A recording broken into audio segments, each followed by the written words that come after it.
were like just bins of things. There was no merchandising. I wasn't always that crunchy. And he said to the guy who's unloading the truck, hey, we just started this company. It's called Ecobags. This is what we do. And that company turned out to be Stowe Mills, who said, we're interested. And they started buying thousands of bags from us. Wow. Ecobags from us. And they became UNFI, which is United Natural Foods, which is the largest distributor for natural foods. So we kind of, when kids are, little kids fall, they're really close to the ground. So they don't break everything. Like if we fall, we break things. If they fall, they just get a scraped knee. We were kind of close to the ground.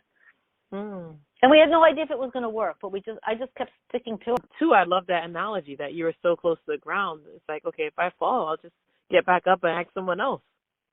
Yeah. Well, I mean, I really do believe and have said many times that my acting training prepared me for failure. Because as an actor in New York, you hear no 9 out of 10 times. And sometimes you don't even hear no.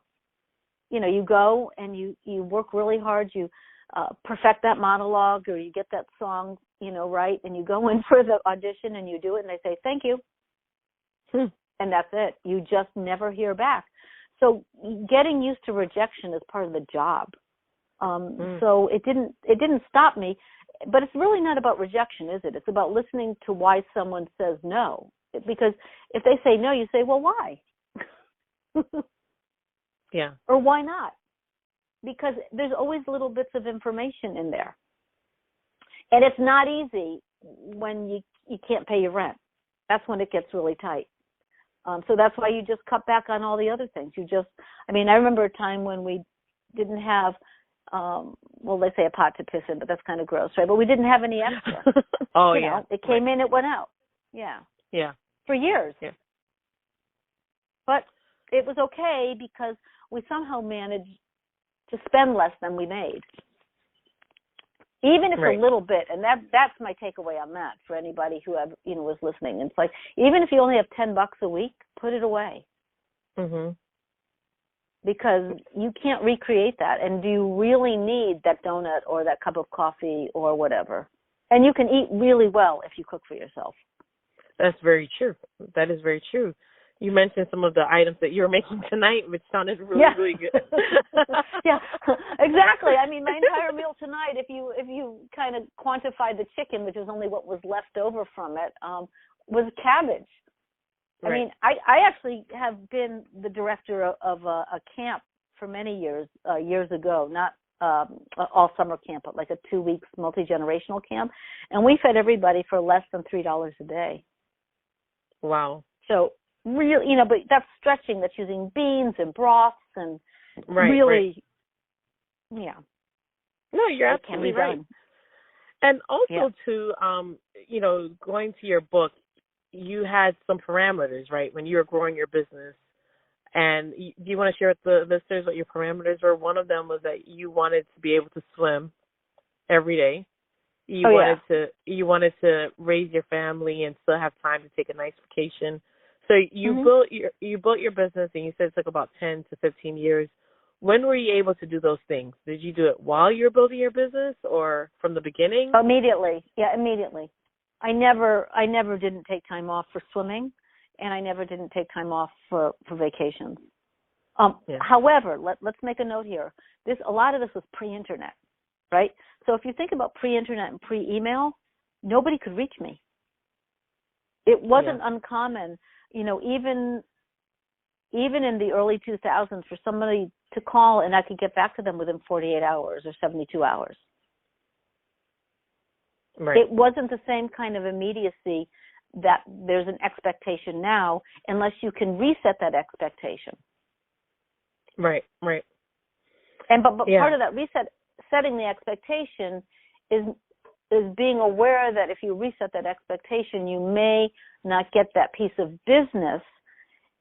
And by business, I mean that relationship, because now so many things have become commoditized that if someone doesn't want you specifically because of the brand you've created, they'll just go on to the next bag company or bean company or soap company or whatever.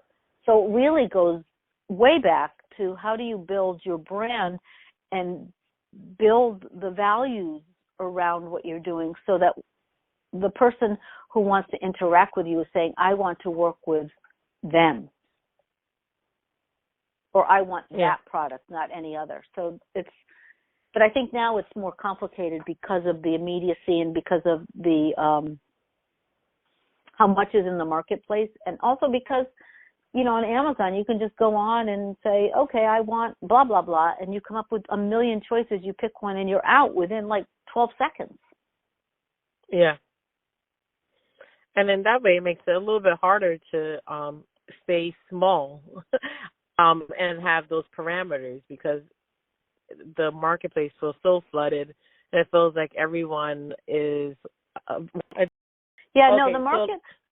Yeah, it's tricky, but you know what? You can still. It depends on what your goals are, right? So when I say small business or tiny businesses, it's about being intentional. And being intentional means you're finding that balance between what kind of income you want to make and how is that related to the gross revenue that you need, and what kind of life do you want to have while you make that. Yeah, because in your book you talked about that, the fact that if you have those parameters from the beginning, it makes it so much easier while you're building your business. There's a quote that I like that you said, entrepreneurship can be a pleasurable hike. With a tiny business, you get to stop and smell the flowers, which is a big difference. So you put that into your projection that, these are non-negotiables. I want to have time with my family. I want to raise my children. I want to go swimming. I want to go on vacations. And if you have that as a non-negotiable, you just build your business around that. And there will probably be some setbacks along the way because of your choice, but at least you're at peace with that choice as well. Yeah, and I don't know if there's setbacks, but you're curating the journey, if you will. Yeah. Yeah, I mean, look, because we all put meetings on our calendar, right? Why should my swim or my hike or my week off be any different than me talking to you right now on a podcast? Exactly. Right? It's equally weighted. Just equally weighted. And also, when you put something on your calendar and you call it business, dare me to tell you what it is. You know what I'm saying? Of course. Out. Yeah. So for those of us who have not read the book, tell us a little bit about the magic of tiny businesses. And it's the name of the book, everyone, The Magic of Tiny Businesses. You don't have to go big to make a great living. So who were you writing this book for? And what would you say is the gist about the book for any entrepreneurs out there? Yeah, I think I was writing the book for me, but 20 years ahead. I was saying basically you don't have to compromise your values to create the kind of life and living that you want, so long as you can really stay focused on your values and on the math. That would be the summary. Math doesn't lie, right?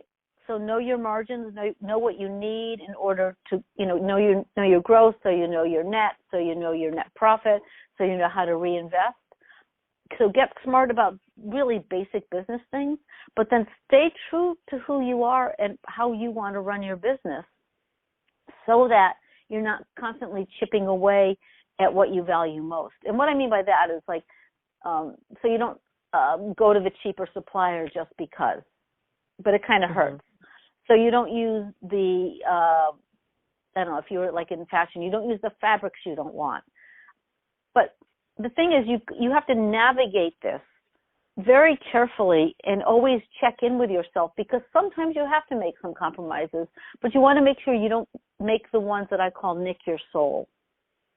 And we all know what those are because we've all had jobs. I mean, I've probably had 20 jobs in my life, right? And I had a lot of temp jobs when I first was in New York and was working as an actor, because when you're working for an actor, you're basically doing temp jobs. So, that's what you're doing. You're doing a lot of auditions and you're working all night long performing, but you're showing up in the morning to some office to do some task. That if you do those things that claw at you, you start to lose who you are, right? And sometimes you just have to do those things and grit your teeth because you just got to pay the rent or put food on the table. But if you can set a lot of people call it your North Star.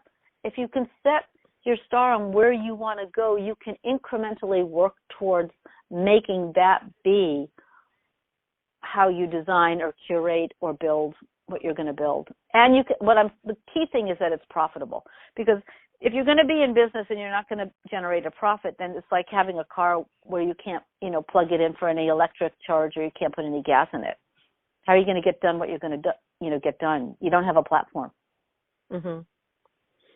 And how much you want to make is up to you. I mean, some people would say, I want to make millions and millions and millions. Or somebody else might say, I'm good if I just break even. So it's really personal to everybody's situation and to their economic picture, whether they're alone or whether they're with a partner, or maybe they're not with that partner anymore, or they have dependents. It's really, individual. Yeah.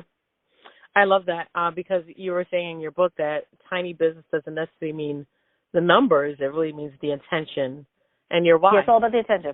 Yeah. And I've always been really I like to hit on the point that when I did this, I didn't have any backup. I didn't have a trust fund. I didn't have wealthy parents. I didn't have anybody who would come in there and just write me a check. I didn't have, in this world now, what has evolved is, you go to friends and family for your initial funding. Well, my friends and family, first of all, my family couldn't afford to give me any money, and my friends were all artists. There were no friends or family rounds. Mm-hmm. This was incremental. This was a bootstrap, inch by inch, step by step, and there was no money back then when I started from banks. Banks wouldn't even talk to us. And I don't even know if I knew to talk to banks or to credit unions. But I knew how to flip credit cards. I was really good at that. You went into detail of how you flipped it. That was pretty. And you had like a system, like 0% interest. You pay off the 0% interest. Yeah, this was the Yaya 90s. I had credit cards at 0%. I never went above 0%. I was flipping those right and left. I had a stack of like 15 of them. But I love the fact that you pretty much turned advice on its head, because a lot of times people are like, oh, whenever you start a business, go to friends and family. But if you don't have friends and family, where do you go? You start with $1 and you make $2. Yeah. And then you put 50 cents aside and you move ahead with $1.50. You know what I'm saying? You just incrementally build it. And that goes to another point in your book. You discuss the difference between the sum of things, SUM, and some things. And a lot of times when we're starting a business, we're like, oh, well, I don't have $1 million. I don't have a private equity firm giving me money. But if we were to sum up everything we have while we're starting a business, we have a whole lot. Yeah. And that I know more now than I did then. I did not know that then. I did not know the value of friends and family for communications, right? Who knows who? Everyone knows someone. And if they can't help you financially, they might know someone who maybe has a store. Or like my sister actually the other day just turned me on to someone who has, I can't remember, like a resale opportunity. Oh, I was just talking to Jennifer. She said you should talk to her. Okay. You know, things come in right and left. And basically you're just building relationships. It's an ecosystem. And I think when we're in a situation like we are now with COVID, and I went through this already, this is 10 times more challenging, but in the recession, you realize that businesses are like an ecosystem. And if nobody wants the other ones to fail, because we all work together to create this thing called the economy. And that, at least that's among what I would call tiny businesses. I mean, I think big business is a part of that, but it's a very separate part of it. But we're all working together. You know, the people who deliver the provisions to a restaurant wants that restaurant to thrive. They don't want it to sink. They want it to have customers. You know, it's like, and all the way down to the farmer who's planting the things in order for the, the wholesaler, the distributor to pick up the goods to bring them to whoever is going to bring it to the restaurant. You know, there's like so many layers upon layers, not to mention the people who do the laundry for the restaurant. Nobody wants that restaurant to go out of business.